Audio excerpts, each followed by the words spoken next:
Hello, everyone. Thank you so much for joining us yet again on your Mortgage Minute Monday with me, Alex Ward, broker owner of Maxwell Devonshire Realty, and I get to be joined by the Linda-May Tomko, home financing advisor with ScotiaBank each and every week.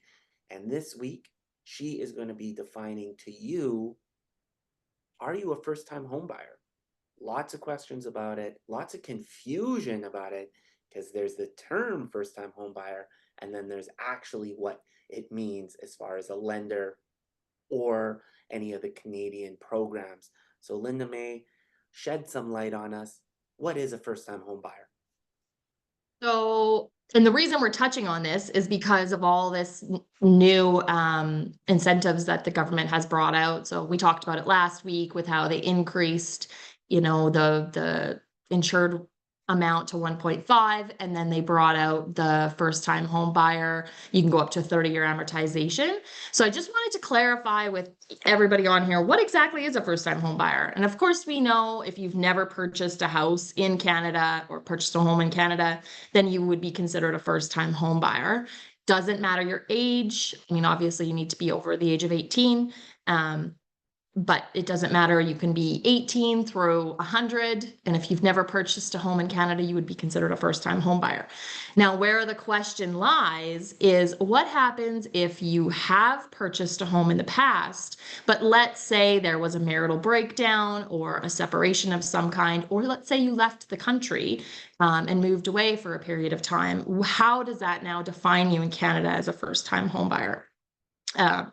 So basically, I'm going to read the definition and then I'm going to explain it. So the definition is you or someone you are purchasing the home with may be considered a first-time home buyer if you have never purchased a home before, you have gone through a marital breakdown of a marriage or common law partnership. In the last 4 years, you did not occupy a home that was owned by you or your spouse or common law partner. So basically, I mean, the first one is easy. If you've never purchased a home in Canada before, obviously you're a first-time home buyer. But what about the second one? So if you've experienced a marital breakdown, so whether you were actually married or you were in a common law relationship, if you have experienced a marital breakdown and you have a separation agreement, you would be considered a first-time home buyer again, which means that effective December 15th, you can put down 5% and you can get a 30-year amortization. And then there's a whole bunch of other incentives. So you can take up to $60,000 of your RSPs and pay that back over a period of time back to yourself. And then there is the first time home buyers plan that you have the option to get. And then there's the government incentive. Now, I'm not an accountant, so I can't tell you what that amount is. I believe it equates to somewhere around $1,500, but I don't know, the exact amount. That would be a discussion with your accountant. So you would basically, on your taxes, you're going to file that you purchased a home. And then the third one, in the last 4 years, you did not occupy a home that was owned by you or your spouse in a common law partnership. So basically what that means is I get a lot of questions around, well, my spouse owns the home, but I didn't purchase it. So I'm considered a first-time home buyer. Well, technically you're not, because if you're in a common law relationship and you filed that on your taxes, or if you're legally married and your spouse purchased the home, you're technically not a first-time home buyer unless you're in a separation situation. So I'm hoping that kind of clears things up. I know we're going to see a lot of questions coming around first-time home buyers once, December hits, just because that 30-year amortization is going to really change things as far as qualifying and then payment structures as well. So I just wanted to make sure that people, actually understood what it means. And, if you are in a separation situation, you definitely can qualify as a first-time home buyer. I did also, I know Alex and I were talking about where we see rates going in the future. And I think there's nothing but good news coming as far as, even definitely prime. I mean, we're expecting a rate drop in October. But But I'm also expecting rate drops in the fixed market as well. I mean, I keep seeing everywhere that, we're moving into lower numbers on the bond, the fixed, the bonds, which does equate to the fixed market. And then the US did drop their prime rate. So, that doesn't immediately reflect on Canada, but we are tied really heavily with the US as far as trade. So when they're moving down, we're usually moving down as well. So I think there's nothing but good news coming out for, first time home buyers as well as, anybody else who's looking at getting a mortgage.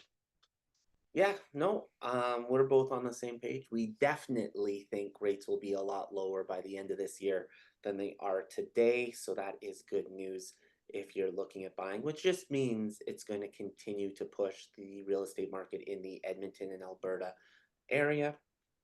So Yes. get your pre-approvals now.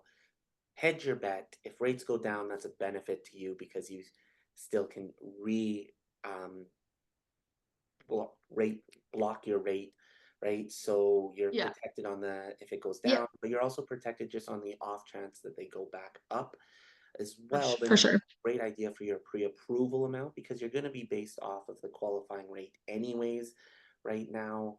So if it goes down, maybe you can afford a little bit more if that's what happens.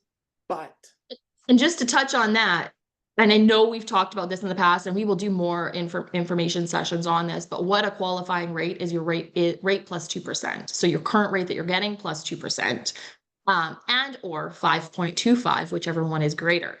So we're heading into, times where we may see qualifying rate being 5.25. We'll see. We're not there quite yet, but that could be, future times. We'll see what happens, but yeah, getting closer each time this rate goes down.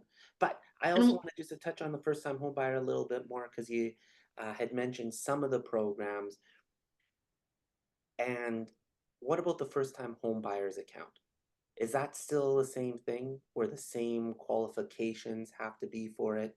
So if you have a spouse, you've lived with your spouse in the last 4 years and they've owned a home, you cannot qualify for to withdraw the funds from the first time home buyer's yes. account? Yeah. Yeah. I mean, and again, I'm not an accountant. So as far as, what is the tax implications if you do accidentally take it out and maybe you're not classified as a first time home buyer, I would assume that, they would, just mm, let you know that you're paying the tax on it, right?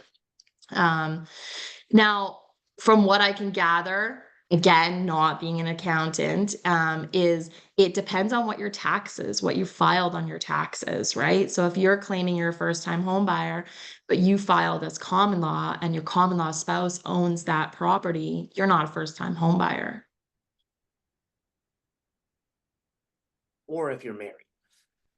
Right, right. But I mean, usually when you're married, you're pretty like you know that you have dower rights on that property, so you're pretty aware that you you have some investment in that home. Maybe everybody's situation is different, um but just keep that in mind. Now, again, if there's a separation, then obviously that changes things, right? Yep.